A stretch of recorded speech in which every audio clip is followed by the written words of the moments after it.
It often gives a bite as a warning, but a non-fatal one. Nevertheless, this species of shark, like the rest, is less a threat for human beings and more a victim.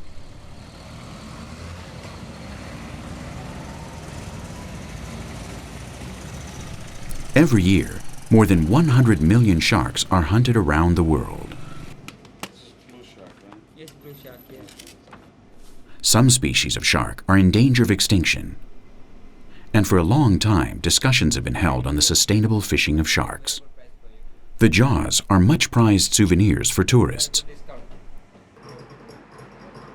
What time do you close? But the true market is for the fins.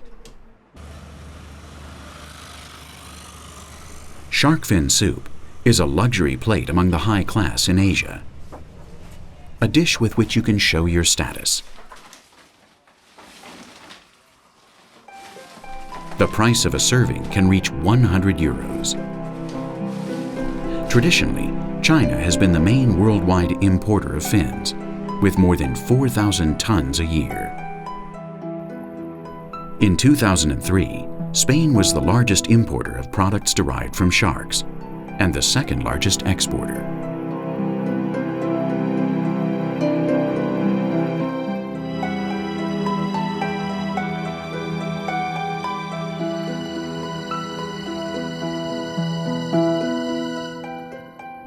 This indiscriminate fishing wastes 95% of the animal.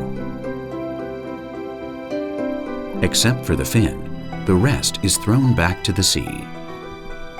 In some cases, many fishermen in the Indian Ocean even use dynamite to catch sharks.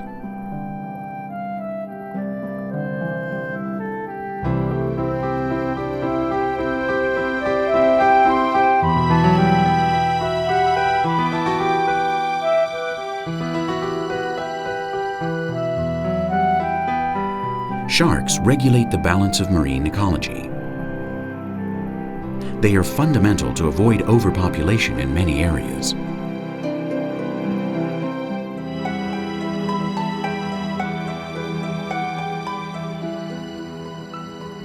Sharks are the gentlemen of the sea. For the diver, swimming at its side is like gaining its respect. Some expert divers cross the oceans with the objective of being able to boast that they have swum with all the species of sharks. Various companies, some in the Maldives, organize expeditions to go shark watching. In this way, the conservation of sharks has become an economic engine in many areas.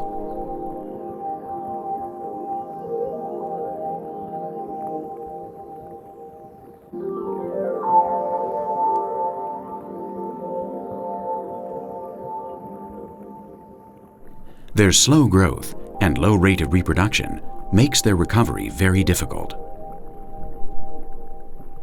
Marine biologists are using the implantation of chips in their fins to try to observe the population.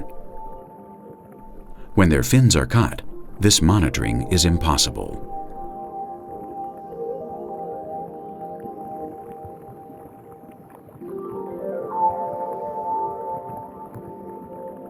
Human beings, who were the last to arrive on the ocean bottom, don't seem to respect the norms of coexistence, which, for example, this blunt-nosed six-gill shark observes with the fish that accompany him.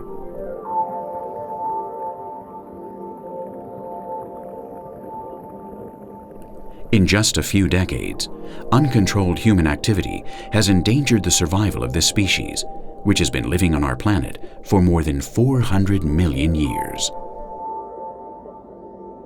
Even before the dinosaurs arose.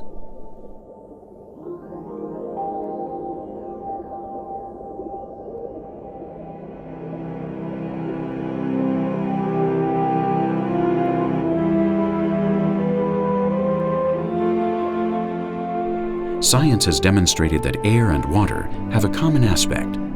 Both are fluid. For that reason, both fish and birds are aerodynamic. In order to move, they don't have to move, but the element that surrounds them does. The speckled manta ray waves its contour to glide along the bottom. In water, lift reduces gravity and we experience an upward movement.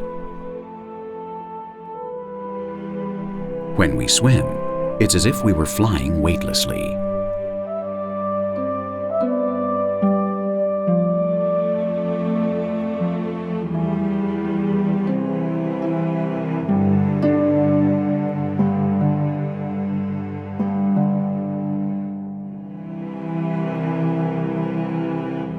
Swimming so close to one of these rays can be very dangerous, especially if we put ourselves behind it.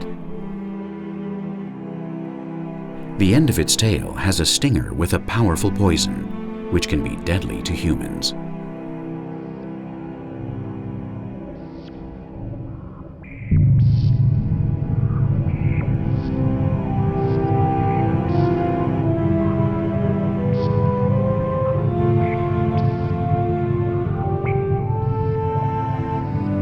Charmed by the smooth gliding of the ray, we have followed it to the reef until we were unexpectedly surprised by an abandoned wreck.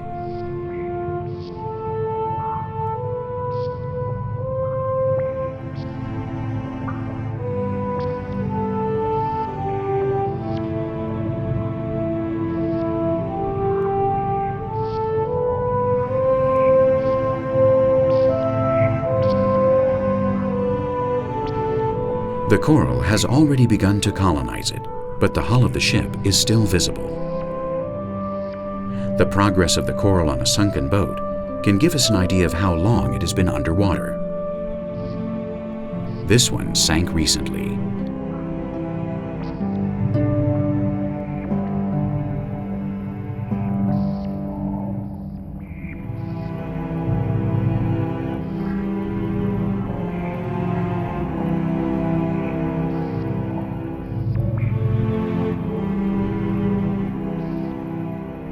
In addition to sport scuba diving, tourism, or fishing, underwater archaeology has developed extensively in the last 50 years, as well as its worst enemy, illegal treasure hunters.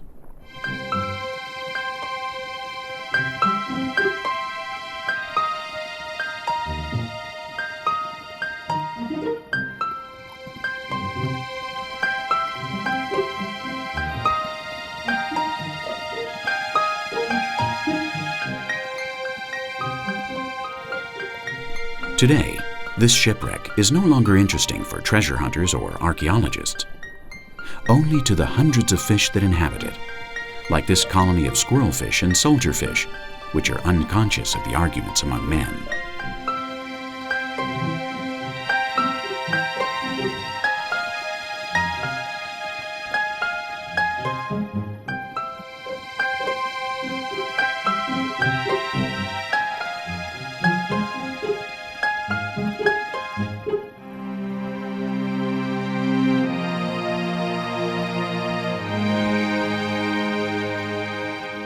For centuries, boats were the main means of transport for merchandise of all types. Thanks to them, underwater archaeology can describe those transactions, the life of the sailors, the markets, and the societies that maintained them. But besides their historical value, many of these boats transported gold. Thousands of tons of gold that went to the bottom of the sea.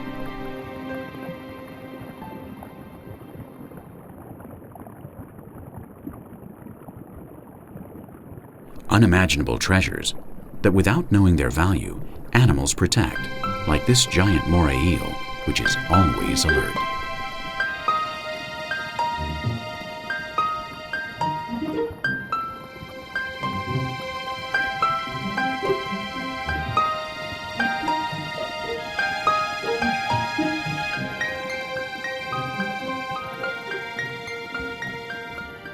In the waters of the Indian Ocean, between the 16th and 18th centuries, the fleet of the Dutch Company of the Indies made 8,000 round trips to China.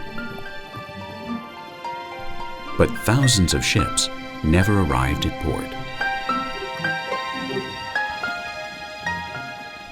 There is a myth which says that just with the treasures of the Spanish ships that were shipwrecked in the Bay of Cartagena de Indias, all of Latin America's external debt could be paid.